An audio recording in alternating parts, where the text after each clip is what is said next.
قرآن کریم د روزه مبارک متعلق درې قسمه خبره کوي.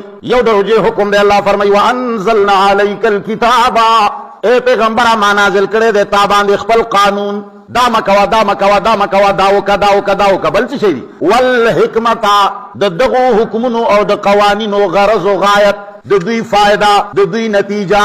تعالی ما حکم در لګلې د حکم نتیجه میں خود لیدا چې دا د وਹੀ ورکا 24 غنټو کې بعد 104 دا 103 تر رسی دا به پیدا او هر ورځ جایزه اعلی چې ټمپریچر کم شوی دی کنه.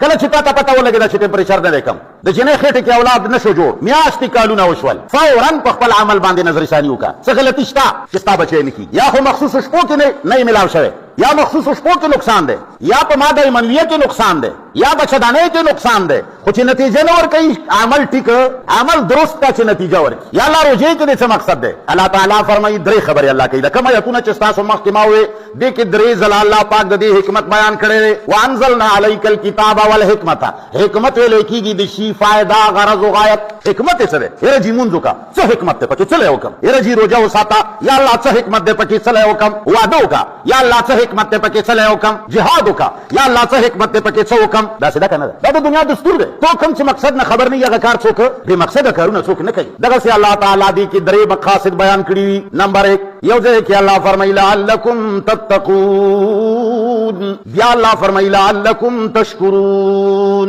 بل ځای کې الله فرمایي ولتکبروا الله علی ما هداکم. دا درې مقصدونه دي د روزه. ته چې کله روزه ساتي او دا درې واړه فائدې او مقاصد نه حاصلېږي، پوهېږه چې زما روزه پوهېږه چې د دې روزې څه فائدہ دا نهاره ده، بس خېټه دې نهاره شوه د کلمو هزار دی واغسته. دا په دوو خبرو باندې اوږده خبره نه کوم، تتقون تشکرون باندې ډېره نه غږېږم، ولتکبروا الله علی ما هداکم باندې به اوږده خبره وکړم. کېدای شي دې جملې کې حل نشي بلکې موکم. اوله معنا لعلکم تتقون، ملایمانه کوي د دې دپاره چې تاسو پرهیزګار شئ، د دې دپاره چې تاسو تقوا دار شئ، د دې دپاره چې تاسو متقیان جوړ شئ. غلی ونې پښتنه وکړو چې متقي څه ته وایي؟ یاره چې پګړی واني که نه داسې ښکلي ګیرې پرېښي که نه او داسې پې په لاس کي او سر ښکته که نه او داسې ورو ورو خبرې کوي. اوس موږ هغسې جوړېږو که نه. دا موږ ته نه وایي چې متقي دې ته وایي چې هغه غلا نه کوي، هغه دروغ نه وایي، هغه دوکه نه کوي، هغه فراډ نه کوي، هغه زنا نه کوي، هغه د قرآن نافرماني نه کوي، هغه د خدای دا تقوا نه وتلي دي. دا خبرې متقي دې ته وایي چې ښه ښکلي ګیره پرېږدي او بل داسې یو شی چې روان وي چې لرې نه یې ګوري چې ته یې چې بالکل د 1400 کالو جنۍ روانه ده تکه سپینه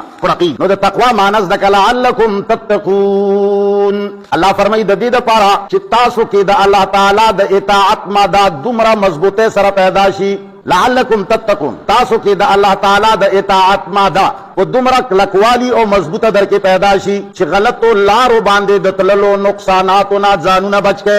دا د تقوا معنا ده. ولایانو ته صرف پرهیزګار جوړ او خلک په پوهه نه کړه او داسې ګیره به وي او داسې سپین به وي او داسې پړقي او ټوله ورځ به لاس کې تسبیح وي. اوس یې ټکټکۍ خلکو ته چې کله چا سره دا ټکټکۍ وګورم زه ورته داسې خندا زړه کې راشي چې دام غولېدلی دی، دام غولېدلی دی. دویم نمبر لعلکم تشکرون، شکر خو تاسو ته ما وایي چې دوی څه ته وایي؟ یاره جي روژه کې به چکني بېله پرته یا چار به بېل وي، میوه به بېله وي. یاره جي دا د نعمتونو داسې هلکه نعمتونه په پیسو راغلي وي، په یوه روژه کې هم مفت راغلي، په بله میاشت کې ته دومره خرچه وکړه دې نه زیاتې چکنۍ به پرتې وي. روژې نه علاوه میاشتو کې 50,000 روپۍ میاشت وي او چې روژه راشي نو 2 لکه روپۍ میاشتې خرچ وي نو 4 قسمه چکني به پکې نه راځي. دا تشکرون کې نه راځي، دا ستا په پیسو خرچ کرون کې راځي. تشکرون دا معنا نه ده. د تشکرون معنا ده چې ستاسو محنتونه भरपूर फायदा ورکي. تشکرون چې ستاسو محنت भरपूर फायदा، نو چې محنت دې भरपूर फायदा ورکي شکر به وباسي کنه. وعده دې وکړه کال محنت دې وکړه غونډ بچی دې وشو شکر خدای مونږ څه ښکلی بچی راک ستا محنت نتیجه ورکړه نو ته اوس د الله شکر گزار. څوک تا نه پوښتنه کوي لکه وخت یو ډېر د الله فضل دی دا دومره خوشحال ولې دا شکر ولې وباسي؟ محنت ته نتیجه ورکړې ده. لعلکم تشکرون